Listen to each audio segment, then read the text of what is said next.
الآن ندعو الفائز بجائزة الآداب والفنون الدكتور موسى واللبنو، والذي سينوب عنه الأستاذ عبد الله المحمد لتقديم بحثه، فليتفضل مشكورا.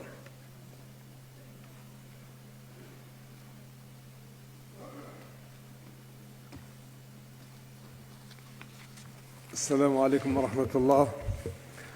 لقد كلفني أخي وصديقي موسى واللبنو، بل شرفني بأن أنوب عنه اليوم بتسلم هذه الجائزة وإلقاء كلمته بالمناسبة.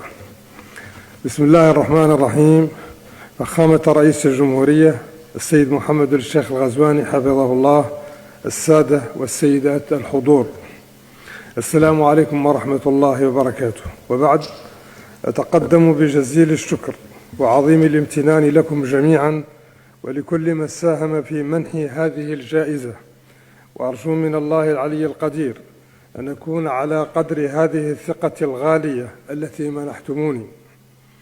أنتظر الكثير من هذا الفوز الذي سيحفزني على مزيد من الإبداع والتطوير في المستقبل، ويعينني على القيام بدور أكبر في خدمة وطني، ويكسبني احتراما أكبر من شعبي ووطني ومجتمعي.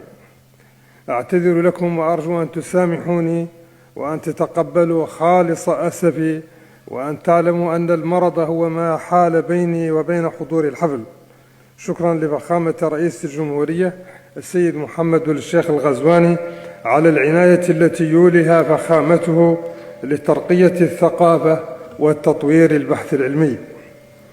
يستلهم عنوان روايتي الفائزة تغربة بني هلال، إحدى أشهر السير الشعبية العربية، وهي السيرة الأقرب إلى ذاكرة الناس. تغريدة العرب لا تحكي هجرة قبائل من منطقة إلى أخرى، ولكن هجرة كل العرب إلى كوكب الأرض من كوكب الأرض إلى كوكب آخر. تحكي الرواية قصة فضائيين عرب هاجر أسلافهم من كوكب الأرض لما أصبحت لغتهم مهددة بعد أن هجرها الكتاب. اسموه كوكب الضاد واستوطنوه. أنشأ مجلس رئاسة كوكبهم مشروع أفتار لإنقاذ اللغة العربية على الأرض، يحول أفتار شخوص الروايات التي ألفها الكتاب العرب في اللغات الأجنبية إلى برامج معلوماتية تتشكل في أفتارات يمكنها التواصل مع كتابها والسعي إلى إرجاعهم إلى الكتابة بلغتهم الأم. ويحمل في أدمغة الكتاب ملف العربية الذي يحتوي على أمهات كتب اللغة وقواميسها ليتمكنوا من الكتابة بالعربية. تدور أحداث تغربة العرب في برازخ التاريخ، وتعتمد أسلوبا في الكتابة برزخا بين الواقعية والرمزية، وبين رواية الخيال العلمي والرواية التاريخية. تستكشف الرواية موضوعات التاريخ البديل من خلال تناول تاريخ الأندلس وموريتانيا وإعادة تشكيل هذا التاريخ، حيث تتصور أن قبائل بني هلال وبني معقل وبني سليم عبروا إلى الأندلس وأنقذوها من السقوط في أيدي اللاتينيين. في بداية القرن الرابع عشر الهجري كانت موريتانيا التي لم يصلها بنو حسان تتقاسمها 3 إمارات: إمارة شنقيط في الشمال، وإمارة إيدوعيش في الشرق، وإمارة تندوجة في الوسط والجنوب.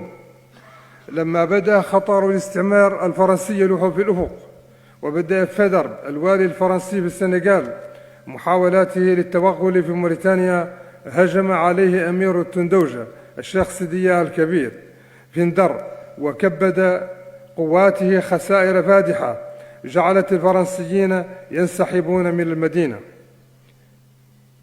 وبمعركة در قضى الشيخ سيدية على أطماع الفرنسيين باستعمار موريتانيا. فوز روايتي بجائزة شنقيط شرف عظيم لي. لقد عملت بلا كلل على مدار 30 عاما الماضية على تطوير الأدب الموريتاني. اختار اتحاد الكتاب العرب روايتي مدينة الرياح ضمن قائمة أفضل 100 رواية عربية صدرت في القرن العشرين. أعتقد أن روايتي الفائزة تستجيب لطموحات جائزة شنقيط لترقية ثقافة وتطوير الأدب الموريتاني.